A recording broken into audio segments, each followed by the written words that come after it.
मुझे ये कहता हुआ मिल जाए कि कुशवाहा शाक्य सैनी मौर्य अलग अलग होते हैं, उसे पहले कूटो फिर उससे हालचाल पूछो।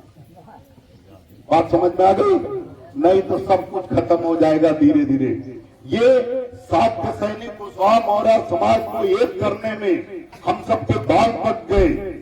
आज 50 साल आजादी के बाद 50-60 साल से ये कसरत चल रही। पहले कुशवाहा शाक्य एक अपने आप को मानते ही नहीं थे। शादी विवाह किसने ये तोड़ा? ब्राह्मणों ने। क्यों तोड़ा? क्यों अलग अलग किया? क्यों अलग अलग किया? इसलिए कि इनकी ताकत एक न हो जाए।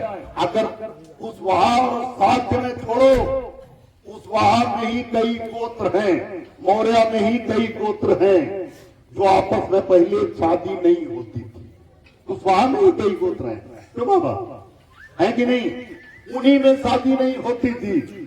लेकिन जो शादी कराने का ठेकेदार है ब्राह्मण समाज, उसने क्या किया?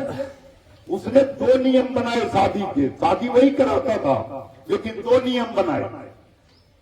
हमारे में दूसरा नियम, दलित पिछड़ी जितनी जातियां थी उनमें दूसरा नियम, और ठाकुर ब्राह्मण बनिया के लिए दूसरा नियम। क्या नियम बना? ठाकुर ब्राह्मण में नियम बनाया कि हम अपने गोत्र में शादी नहीं करेंगे। उनके में भी कई गोत्र हैं, शुक्ला, मिश्रा, तिवारी, दुबे, छब्बे, उपाध्याय, शुक्ला, पाठक, झा से लेके कपूर तक कम से कम 1 सैकड़ों ब्राह्मणों में सैकड़ों उपजातियां हैं, और उपजातियों में भी उपजातियां हैं। लेकिन उन्होंने नियम बनाया हम अपने गोत्र में शादी नहीं करेंगे। और हमारे लिए नियम बनाया कि चाहे पाल हो, चाहे यादव हो, चाहे प्रजापति हो, चाहे कुशवाहा, हमारे में नियम बनाया कि हमें अपने गोत्र से बाहर शादी नहीं करना। बोलो यही नियम तक नहीं था। क्यों बनाया? क्योंकि उसे पता था कि मिश्रा जी की बेटी दुबे के यहाँ दुबे की बेटी, तिवारी के यहाँ तिवारी की बेटी, शुक्ला के यहाँ शुक्ला की बेटी, उपाध्याय के यहाँ रहेगी तो उसका गोला एक रहेगा, सब एक दूसरे के रिश्तेदार रहेंगे। और ये शादी नहीं करेंगे तो थोड़े दिन बाद 100-200 साल बाद ये भूल जाएंगे कि हम एक हैं, हम भाई हैं, और आपस में मारपीट करेंगे। और फिर हम कुशवाहा को मारेंगे तो मौर्य को तकलीफ नहीं होगी, मौर्य को मारेंगे तो शाक्य को तकलीफ नहीं होगी, शाक्य को मारेंगे तो सैनी को तकलीफ नहीं होगी। लेकिन इससे हम सबने, बहुत लोगों ने, हम ही अकेले नहीं, बहुत से नेताओं ने सैकड़ों साल आजादी के बाद सबको एक करने में, शादी विवाह कराने में बहुत मेहनत की। मैंने ही अपनी शादी, हमारी जो हमारे घर में, हमारी पत्नी तो मौर्य ही टाइटल की क्योंकि बहुत पहले शादी हुई, लेकिन हमारी बड़ी बहू जो हमारे बड़े बेटे हैं प्रकाश भैया, चंद्र प्रकाश मौर्य नाम उनका, प्रकाश भैया संक्षेप में लोग कहते हैं, और दूसरा है किशन भैया, किशन देव मौर्य। दोनों बेटों की शादी, जो बड़े बेटे हमारी, उनकी शादी मैंने कुशवाहा टाइटल की लड़की से जान बूझ के की। हमने कहा मौर्य टाइटल छोड़कर किसी से करेगा। कई लोग आए, हम क्योंकि हमें जानने वाले पहले ज्यादातर हमारे नात रिश्तेदार सब मौर्य ही थे लिखने वाले, तो सब लोग आए। लेकिन हमने कहा मौर्य टाइटल की लड़की से शादी करेंगे ही नहीं, है तो सब एक, लेकिन रिश्ता दिखाने के लिए, समाज को बताने के लिए मैंने अपनी बड़ी बहू, अपने बड़े बेटे की शादी सतना में राजकुमार कुशवाहा जी की बेटी सीलू कुशवाहा, जो कुशवाहा लिखते हैं, मध्य प्रदेश में तो मौर्य लिखते ही नहीं, कुशवाहा बेटी से शादी की, और उसका टाइटल भी नहीं बदला, वही कुशवाहा रहने दिया। और उसके बेटे का, मैंने अपने नाती का नाम, मेरा एक नाती है 8-9 साल का, उसका नाम है बुद्धांश कुशवाहा। इसलिए रखा कि ये दोनों टाइटल एक साथ रहे, कम से कम लोगों में संदेश, हम लोग एक करने में लगे हैं। और नालायक जो भाजपा के कुत्ते हैं, कुशवाहा लिखने वाले, वो ब्राह्मणों की चाल आगे बढ़ा रहे हैं और कह रहे हैं शाक्य और कुशवाहा मौर्य अलग अलग, इन्हें अगली बार मारोगे कि छोड़ोगे? कितने लोग मारोगे? सब मारना, क्योंकि ये फूट डालने वाले दुश्मन है। ब्राह्मण ने क्या किया आजादी के पहले? ब्राह्मण ने हमें शादी विवाह में क्या किया? कहा गोत्र कुशवाहा ने शादी नहीं कर सकता। कहा ये बाबा बैठे हैं, इधर आइए बाबा, खड़े होइए, जो पुराने लोग, आप भी आइए पुराने से, बताओ कुशवाहा में ही शादी नहीं करता था गोत्र के हिसाब से। कौन कौन गोत्र है कुशवाहा में? हाँ एक अंको बताइए, एक दो बताइए, किसी को बताइए, नहीं एक दो बता दीजिए, नहीं एक दो बताइए, एक दो कोई भी बताइए। सक्सेनिया, बेनिया और तारौलिया, और ये सब कुशवाहा ही हैं। सुनिए ये कुशवाहा ही है, लेकिन गोत्र इनका अलग है। लेकिन इनमें भी शादी आज से 50 साल पहले नहीं होती थी। एक दूसरे गोत्र में नहीं कर सकते थे, बैठिए, नहीं करते थे ना, नहीं करते थे, बैठिए। मतलब कुशवाहा में शादी नहीं करने दे रहे। किसने रोका? किसने रोका बोलो ना? पंडितों ने। तो इसका मतलब ब्राह्मणों की क्या चाल है? आपको टुकड़े में, फिर टुकड़े में, फिर टुकड़े में, फिर टुकड़े में, कितने टुकड़े में?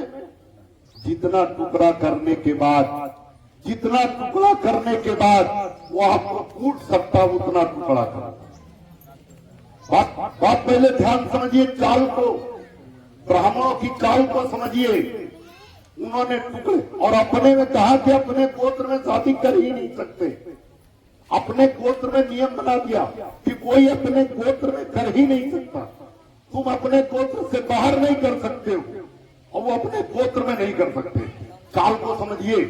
सब लोग पढ़े लिखे नहीं थे, नहीं समझ पाए, लेकिन अब हम लोग पढ़े लिखे। चाल को समझिए। क्या था कि धीरे धीरे पहले शाक्य सैनी कुशवाहा मौर्य को टुकड़े मार दिया, 14% 3 टुकड़े में हो गया, 14% 3 टुकड़े में हो गया, 3%। अब 3% से भी खतरा है, उसे भी बांटो। तो कुशवाहा को 10 टुकड़े में बांट दो, 20 टुकड़े में बांट दो, मौर्य को 20 टुकड़े में बांट दो, और उसके बाद ये छोटे छोटे हो जाएंगे। कितना परसेंट? आधा। इन्हें लतियाओ, कोई बोलने वाला नहीं मिलेगा। बात इनकी, और अभी भी वही चाल चल रहे हैं। तब वो डायरेक्ट करते थे, लेकिन आज आप जागरूक हैं। अगर ब्राह्मण पढ़ाएगा तो आप भिड़ जाएंगे, मारपीट हो जाएगी, उससे नाराज हो जाएंगे। भाजपा को, कांग्रेस की पार्टी उनकी है, उन्हें वोट नहीं देंगे। तो अपने चेले चपाटों को लगा दिए जो कुशवाहा ही है, जो कुशवाहा है। क्योंकि उन्हें भाई समझ के आप पानी पिलाते हो, चाय पिलाते हो, पैसे देते हो, लेकिन उन्हें आप पहचान नहीं रहे हो।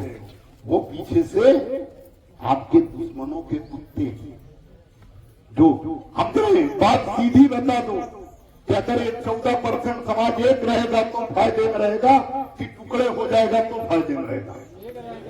एक रहेगा तो फायदे में रहेगा। और वो क्या कर रहे हैं? टुकड़ा कर रहा है। बताओ, यही कुछ लड़के आगरा में संगठन चला रहे हैं, उन्होंने लिखा सोशल मीडिया पर, लिखा कि नहीं लिखा? बोलो, लिखा? तो आप बताओ, दुश्मन है कि दोस्त है? वो पीछे कुशवाहा बन के, लेकिन दुश्मन है। चलिए आगे बात करें। अब आते हैं पार्टी पे। सामाजिक संगठन हो, धार्मिक संगठन हो, भगवान बुद्ध के नाम पर संगठन बना लो, या सम्राट अशोक महान के, चंद्रगुप्त मौर्य के नाम पर, या कुशवाहा महासभा के नाम पर संगठन बना लो, इससे कभी भी आपकी सरकार नहीं आएगी। आएगी क्या? बोलो, सरकार आएगी क्या? बनाते रहो। कुशवाहा महासभा का निर्माण, कुशवाहा क्षत्रिय मौर्य समाज का निर्माण, महासभा का निर्माण 1875 में हुआ था, और उसका एक अधिवेशन हुआ था। उसका एक रजिस्टर मुझे मिल गया, मैं जब 18-20 साल का था। जौनपुर के जिले का मैं रहने वाला हूँ, पूर्वांचल में, बनारस के बाद जिला पड़ता है। हमारे यहाँ एक अधिवेशन हुआ था 7 दिन का, जिसमें पूरे देश से कुशवाहा शाक्य सैनी मौर्य समाज का अधिवेशन हुआ था 7 दिन तक। लोग जौनपुर में उस जमाने में 50,000 लोग इकट्ठा हुए और 7 दिन तक रहे, और सबका खाना इस तरह व्यवस्था की गई, आप तक सोच नहीं सकते। इस तरह व्यवस्था की गई कि हर परिवार जितने लोग हैं, वहां जितने मौर्य समाज के लोग थे, सब पे लगाया गया कि हर परिवार 5 लोगों का खाना, किसी के ऊपर बोझ न पड़े, 5 लोगों का खाना हर परिवार 7 दिन बना के खिलाएगा। अगर होटल करते, खाना बनवाते, तो उस जमाने में कई करोड़ों रुपया खर्च हो जाता। 50,000 लोग 7 दिन रहे तो 7 दिन माने 15 का 20 टाइम भोजन किए होंगे, नाश्ता किए होंगे, करोड़ों में खर्च जाता। लेकिन ऐसा हमारे बुजुर्गों ने बांटा। लेकिन 1875 में इतना बड़ा कार्यक्रम करने के बावजूद, कुशवाहा महासभा बनाने के बावजूद हम सरकार नहीं बना पाए, क्योंकि राजनीतिक बिना पार्टी बनाए सरकार नहीं बनती। यही काम किया कांसीराम साहब ने आज से 35-40 साल पहले। जाग सुनिएगा, आधा घंटा 45 मिनट ध्यान सुनिएगा। वोट मांगने नहीं आए, आपको जगाने आए, समझाने आए, पार्टी की ताकत बताने आए कि पार्टी क्या हो। आप उल जलूल संगठनों में उतना ही समय लगता है आपका, उतना ही पैसा खर्च होता है। लेकिन आप अगर कोई गलत पौधा लगा लो, बेकार सा पौधा लगा लो, तो उससे कुछ नहीं मिलेगा। लेकिन अगर आप आम का, कटहल का पौधा लगा लो तो आपको पैसा मिलेगा। तो आपको समझना होगा क्या क्या गलत हुआ हमारे समाज में कि कांसीराम साहब आए, उन्होंने सामाजिक संगठन नहीं बनाया, उन्होंने बनाई पार्टी। क्या बनाई?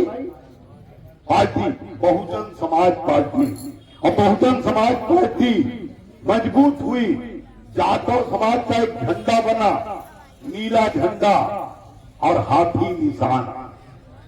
ध्यान, बोलते रहिए, नहीं बोलेंगे तो समझ नहीं आएगी। नीला झंडा और हाथी निशान बनाया और जाटव समाज को गांव-गांव जाके, जैसे आज मैं गांव-गांव जाके लोगों को समझा रहा हूं, कांसीराम साहब ने समझाया कि ये आपका झंडा है, ये आपकी पहचान है, इसके साथ खड़े हो जाओ। जो लोग तुम्हें आंख दिखाते हैं, जो तुम्हारी बहन बेटियों बुरी नजर डालते हैं, जो तुम्हारा खेत कब्जा करने की कोशिश करते हैं, जो तुम्हें धमकी देते हैं, वही लोग हाथ जोड़ने लगेंगे, वही लोग पैर पकड़ने लगेंगे। जो तुम्हें नीच समझते हैं, वही लोग सम्मान देने लगेंगे, बेडरूम में बैठाएंगे। बच्चों सुनो, इधर बैठो सब लोग, इधर बैठो सब लोग, मोटरसाइकिल पर से उतरो, साइकिल पर से उतरो, इधर आ जाओ, सभी लोग इधर आओ, छोटे बड़े सभी लोग इधर आओ। हाँ, तुम भी इधर आओ। पानी रखा है यहाँ, संत कुमार पानी दे गया, पानी और तौलिया। संत कुमार कहा? तो पानी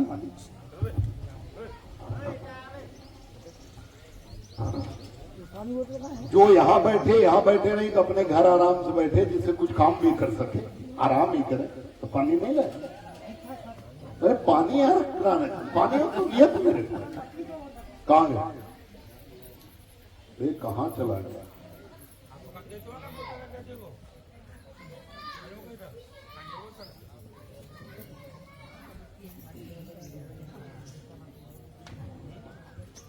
ध्यान समझिए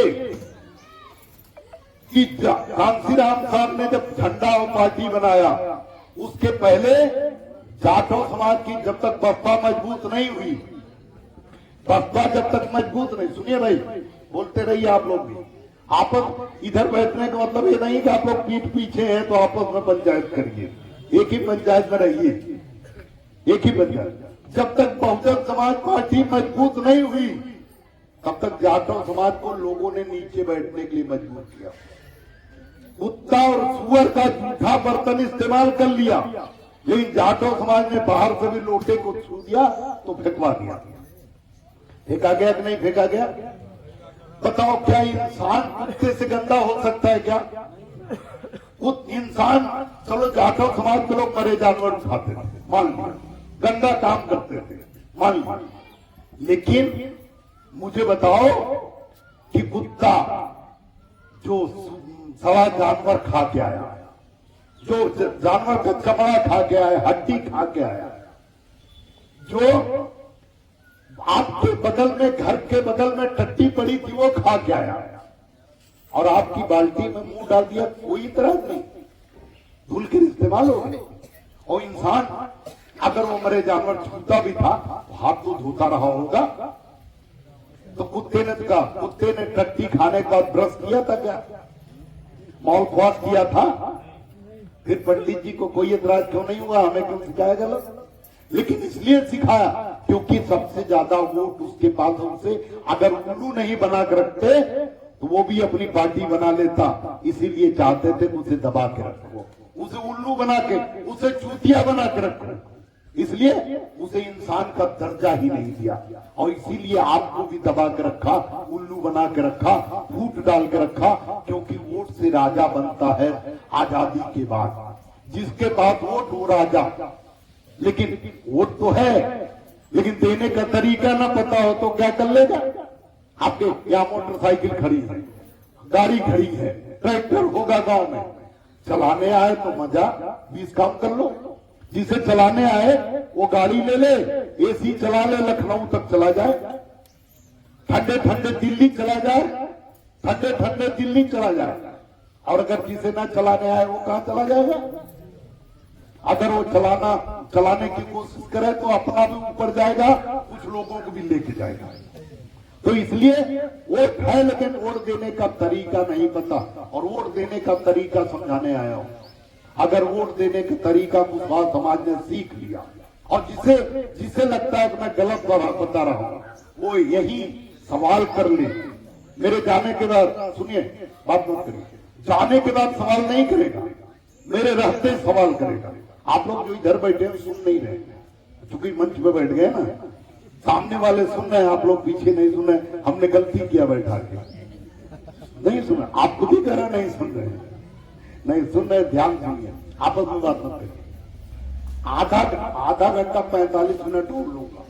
अब 15 मिनट बीत गया, ज्यादा 45 मिनट और मुझे दूसरे गांव में। तो मैं जो समझा रहा हूं, अगर किसी को लगता है कि नहीं मैं गलत समझा रहा हूं, उसे हाथ जोड़ के विनम्रता से निवेदन है, वो जरूर खड़ा हो जाएगा। हमारे अपमान और सम्मान की चिंता नहीं करेगा, हमसे सवाल करेगा। क्यों? क्योंकि मेरे जाने के बाद इसी में 4 बुद्धिमान पैदा हो जाएंगे और कहेंगे कि अरे वो तो मैं कुल बकवास बोल रहे थे, मैं तो ये पूछ देता तो चुप हो जाते। तुम पूछ के देखो, तुम पूछो, बस दारू पी के मत पूछना, होश में पूछना। वो दारू पीने वालों भगवान भी नहीं जवाब दे सकता, मैं कहां दे पाऊंगा? तो होश में मुझसे सवाल पूछो, मैं जवाब दूंगा। तो कुल मिला के किसी को मेरी चिंता, मेरे सम्मान अपमान की चिंता करने के, आप भी बैठ जाओ, इधर आके उधर बैठ जाओ, कुर्सी खाली इधर बैठ जाओ, कहीं बैठ जाओ, कहीं से भी आए हो यहीं बैठ जाओ, कहीं पे बैठ जाओ, ऊपर बैठ जाओ, नीचे बैठ जाओ, बैठो। अरे कहीं गांव पे हो, किसी भी बिरादरी को हो, बात जब सही बात कर रही हो तो किसी से डर होना ही नहीं चाहिए।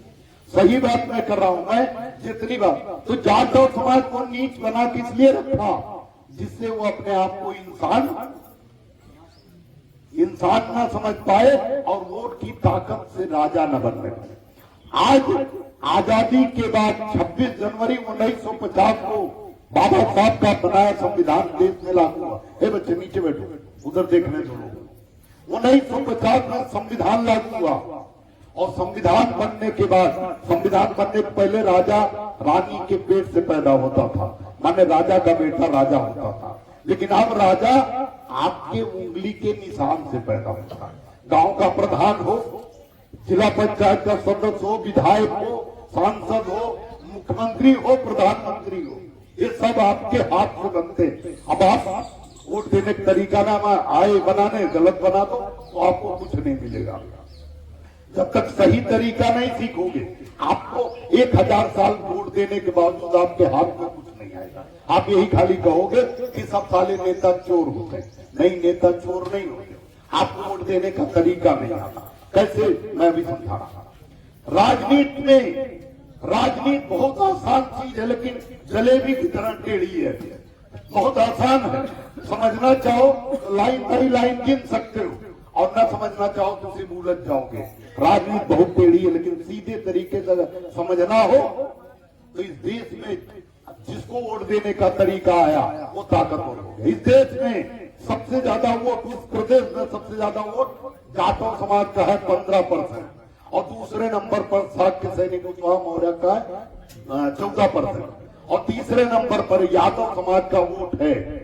मुसलमान का अलग है, मुसलमान जाति पूरी जाति के अनुसार उनका 15% 16% वोट है, उनकी बात नहीं करें। हिंदुओं में जो वोट है उनका एक अलग, हिंदुओं में जो सबसे ज्यादा वोट है वो 15% जाटव, 14% कुशवाहा और 10% यादव और ठाकुर ब्राह्मण बनिया तीनों मिला के 10%, माने 8 से 4% कम।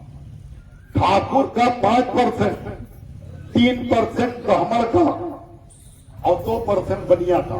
लेकिन ये तीनों मिला के ठाकुर ब्राह्मण बनिया मिला के इन्होंने भाजपा बनाई, इन्होंने कांग्रेस बनाई, दोनों पार्टी उनकी और दोनों की सरकार आने से उनके बच्चों को नौकरी मिली, तरक्की मिली, स्कूल मिला, कॉलेज मिला, फैक्ट्री मिली, बिजनेस मिला, व्यापार मिला, सम्मान मिला और ताकत मिली। आज वो जितने भी दुनिया में जितने भी इस प्रदेश के संसाधन हैं, देश के संसाधन हैं, पैसा कमाने के रास्ते हैं, उन पे सबसे ज्यादा 80% कब्जा ठाकुर ब्राह्मण बनिया की, जिनकी आबादी 100 में 10, बोलो 100 में 10 वाला 80% पर उसका कब्जा।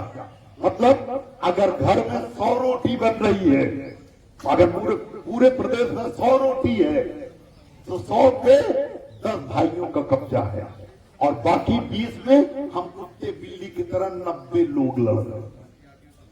90 लोग लड़ रहे हैं। क्यों उनको सबसे ज्यादा मिल गई? किसके आधार पर मिली? क्योंकि उनकी सरकार बनी। वो सबसे पहले कौन सी पार्टी की सरकार आई? कांग्रेस की। और सारी पार्टियां, सारे झंडे, सारी पार्टी, सारे झंडे, ध्यान से सुनना, सारी पार्टी, सारे झंडे जाति के हिसाब से हैं, जाति के हिसाब से। कैसे? मैं बता रहा हूं। अगर आज मैं आप अपनी जेब में से झंडा निकालूं, झंडा और निकाल के आपके सामने दिखाऊं और पूछूं कि कौन सा झंडा कौन बिरादरी का है, तो सोच के बताइए। मैं निकाल रहा हूं झंडा, झंडा मेरी जेब में नहीं है, लेकिन सोचिए कि मैंने झंडा निकाला, लाल और हरा, जो समाजवादी पार्टी लिखा हुआ है, जिसमें साइकिल बना हुआ। अगर मैं आपसे पूछूं या आपके अगल बगल किसी चौराहे पे जाके पूछूं या कोई जाके पूछे, उत्तर प्रदेश के किसी चौराहे पे पूछे कि जो साइकिल वाला झंडा है, जो जिसमें समाजवादी पार्टी लिखा है, ये कौन सी बिरादरी का झंडा है, कौन सी बिरादरी का, क्या जवाब आएगा? बोलो, सब लोग बोलो, यादव। यही जवाब आएगा। मैंने नहीं बताया। अगर मैं बताता तो गलत हो सकता। मैंने सवाल पूछा, जवाब आपने दिया, इसका मतलब जवाब सही है। इसका मतलब किस जाति का झंडा है? यादव का। ऐसे बोलते रहिए, मजे में बड़ा अच्छा लगेगा। और कोई कठिन सवाल मैं कोई अंग्रेजी गणित सवाल पूछने तो आएगा। बहुजन समाज पार्टी वाला झंडा, नीला वाला हाथी जिसपे बना हुआ, वो निकालूं मैं किसी चौराहे पर, या आप चले जाए उत्तर प्रदेश किसी चौराहे पर, और नीला वाला झंडा जिसपे हाथी बना हुआ, पूछिए कि कौन बिरादरी का झंडा है, तो क्या जवाब आएगा? जाटव समाज का। उस बात तो नहीं नाम आएगा ना, नहीं आएगा। अगर आप भाजपा का झंडा निकालें जिसपे कमल का फूल बन रहा है, उसे निकाल कर आप पूछिए कि कौन बिरादरी का झंडा है, तो क्या जवाब आएगा? ठाकुर ब्राह्मण का। बताओ आएगा कि नहीं आएगा? उस वहां का नाम तो नहीं आएगा, नहीं आएगा। अगर आप झंडा लेके जाइए, अगर आप झंडा क्या कर रहे हो भाई, तब तो मीटिंग नहीं हो पाएगी। पानी एक जगह रख दीजिए, जिसको प्यास लगे तो पी लेगा। पानी एक जगह ठंडा पानी रख दीजिए और जिसको प्यास लगे वो, ऐसे तो फिर पूरे कार्यक्रम में दिक्कत होगी। आप लोग एक एक आदमी बांटते रहेंगे, भी समस्या आएगा। अगर आप झंडा निकालिए कांग्रेस का और उससे पूछिए कि ये कौन बिरादरी का झंडा है, तो क्या जवाब आएगा? और चूंकि कांग्रेस को लोग भूल गए, ब्राह्मणों का झंडा है, उस वहां का झंडा इनमें से कोई नहीं। एक भी झंडा आपका अपना है नहीं, लेकिन वोट किसने देते हैं आप? इसी इन्हीं से देते हैं। तो जब आपका झंडा ही नहीं तो आपको मिलेगा क्या? कुछ नहीं। अभी मैं बताऊंगा कैसे मिला। नेता जातिवादी ने, नेता चोर नहीं होते। कुछ लोग कहते हैं नेता चोर होते, नहीं। नेता चोर से और डकैत से ज्यादा खतरनाक होते जातिवादी। नेता अगर चोर होते तो सब बिरादरी की चोरी कर लेते, सब बराबर रहते। लेकिन नेता क्या करते हैं कि 1000 घर से चोरी करते वोट की और अपने 5 बिरादरी के भाइयों को मजबूत कर देते और वही 5 हमको सताने लगते। ये और खतरा हो जाता। क्या कैसे जातिवाद चला अभी मैं बता रहा हूं। लेकिन आज आप कहीं भी, आगरा में बहुत कम लोग ऐसे बच्चे हैं जो महान दल को नहीं जानते, लेकिन आप फतेहाबाद चले जाओ, मार्केट में आप चले जाओ, आप उधर की तरफ चले जाओ, शहर की तरफ, श्यामों की तरफ, या आप चले जाओ खैरागढ़ में, फतेहपुर सीकरी में, और महान दल का झंडा किसी चौराहे पर निकाल के दिखाओ जो झंडा, तो क्या जवाब आए? कौन बिरादरी का झंडा है? उस बात आप देखो, झंडे तो है आपके, झंडा तो है, लेकिन आप उसे बांधते नहीं और उसके साथ खड़े नहीं रहते। तो छोड़ दो, खड़े ही नहीं, खड़े नहीं। लेकिन जो लोग, आप अपने छोड़ दो, लेकिन जो लोग झंडे के साथ खड़े हुए उनको क्या क्या मिला? कांग्रेस की सरकार बनी सबसे पहले आजादी के बाद। कांग्रेस के अलावा किसी की सरकार नहीं बनी पूरे देश में, कांग्रेस की सरकार बनी। बोलो बनी पूरे देश में। कांग्रेस को सबसे ज्यादा वोट किस बिरादरी ने दिया? सबसे ज्यादा वोट दिया ब्राह्मण।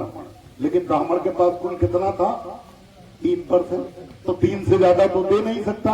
और सरकार बनी तो 20-25% वोट पे बनी, तो 3% उसने दिया, 15% मुसलमान ने दिया और 15% वोट जाटव ने दिया। बताओ, बसपा बनने के पहले जाटव समाज अपना वोट कहां देता था? कांग्रेस में। कांग्रेस ने जाटव समाज को उल्लू बनाने के लिए, वोट लेने के लिए उसके बिरादरी के बड़े बड़े नेता बनाए। बाबू जगजीवन राम जाटव थे, उप प्रधानमंत्री बने, 2 राष्ट्रपति बने इस देश में जाटव, कई मंत्री बने जाटव देश में। और इस प्रदेश में कम से कम दर्जन, ऐसे 1 दर्जन जाटव नेता थे जो गवर्नर बने अलग अलग प्रदेशों में, जाटव। लेकिन इतने नेता बिरादरी के हुए और 250-300 मंत्री बने जाटव। कांग्रेस की कई बार सरकार बनी, 10-10, 15-15 मंत्री हर सरकार में बने, 250-300 मंत्री बने। लेकिन गवर्नर होते हुए, सुनिए, गवर्नर होते हुए जाटव, मंत्री होते हुए जाटव, राज्यपाल होते हुए जाटव, राष्ट्रपति जाटव होते हुए, उप प्रधानमंत्री जाटव होते हुए भी जाटव समाज जमीन पे बैठता था। नीच समझा गया। जाटव समाज की बहन बेटियों कोई भी हाथ लगा देता था बसपा की, पहले बसपा सरकार बनने के पहले जो चाहता था उसे उठा लेता था और उसके घर जलाए गए, खेत जलाए गए। वो लोग हुआ कि नहीं हुआ? बोलिए हाँ ना हुआ। लेकिन जैसे ही जाटव समाज के बाद अपने समझ में आई कि हमारी पार्टी होनी चाहिए, बसपा ब्राह्मणों की पार्टी हमें कुछ देगी नहीं, हाँ कांग्रेस ब्राह्मणों की पार्टी हमें कुछ देगी नहीं। जैसे कांशीराम साहब ने बात समझाई जाटव समाज को, जाटव समाज कांग्रेस में बिरादरी के नेताओं को घर पे बैठने नहीं दिया और सबके सब अपने झंडे के नीचे, बसपा के नीचे गोलबंद हो गए। और जैसे बसपा मजबूत हुई, जैसे जाटव एकजुट हुए तो 15% वोट था, मजबूत होना ही था। जैसे जाटव मजबूत हुए ऐसे क्या क्या मिला जाटव समाज को, मैं बता रहा हूं। ध्यान सुनिएगा, सोइए नहीं, ये पेड़ के नीचे सो रहे हैं, थोड़ा आराम से बैठिए, कुर्सी टेक मत लगाइए, आराम से बैठिए। आधा घंटा मैं खड़ा रह सकता हूँ, बूढ़ा आदमी 57 साल का, तो आप तो जवान है, अभी 30-35 साल का होंगे, आप आराम से बैठ सकते हैं। सुनिए ध्यान कि जाटव समाज जैसे, बसपा जैसे मजबूत हुई, ऐसे ही पहला सम्मान मिला कि जाटव समाज को सामाजिक न्याय मिला, उसे सबके बराबर बैठने का अधिकार मिला। मिला कि नहीं मिला? बोलिए, किसी को नीचे बैठने का मौका, ऊपर नहीं बैठने का मौका था, अगर उसे बराबर बैठने को मिला तो बड़ा सम्मान था कि मिलता। वो मैंने बोलने का लोग सर हिला रहे, बताओ सम्मान था कि नहीं था? हाँ। दूसरा, जैसे बहन जी मुख्यमंत्री बनी, सुनिए क्या हुआ, क्या करा कुछ? हाँ बोला करो भाई, वो पान खा रहे हैं इसलिए नहीं बोल रहा। सुनिए, जैसे ही बसपा मजबूत हुई, बहन जी जैसे मुख्यमंत्री बनी, बहन कुमारी मायावती जी जैसे मुख्यमंत्री कुर्सी पे बनी, जाटव समाज को सबसे बड़ा फायदा मिला। क्या फायदा मिला सुनिएगा। बहन जी ने आदेश कर दिया कि जहां जहां जाटव समाज के लोग ज्यादा रहते हैं वो गांव अम्बेडकर गांव माना जाएगा, और अम्बेडकर गांव के लिए किसी से एप्लीकेशन देने की जरूरत नहीं, किसी विधायक मंत्री सांसद से हाथ जोड़ने की नहीं है। अधिकारी डीएम को आदेश कर दिया मायावती जी ने कि 1-2 महीने के अंदर अम्बेडकर गांव जितने बन गए हैं उनमें सड़क, पानी, बिजली, खड़ंजा, सफाई दुरुस्त करो, नहीं तो नौकरी जाएगी। याद करो बसपा की शुरुआती सरकारें, बसपा के सरकार आने के बाद जाटव समाज के गांव में DM, SDM, CDO, BDO, DDO रात के 12-12 बजे तक सड़क और खड़ंजा बनवाते, बिजली की लाइन खिंचवाते, मिल जाते थे। बोलो मिलते थे कि नहीं मिलते थे? लेकिन दूसरी बात यही जोड़ लो, जितना वोट बसपा को जाटव ने दिया उतना ही कुशवाहा ने भी दिया कि नहीं दिया? बाबू सिंह कुशवाहा, स्वामी प्रसाद मौर्य, भगवान सिंह कुशवाहा, ये सब बसपा में नेता बन गए, विधायक बन गए, और इन लोगों ने बिरादरी को समझाया।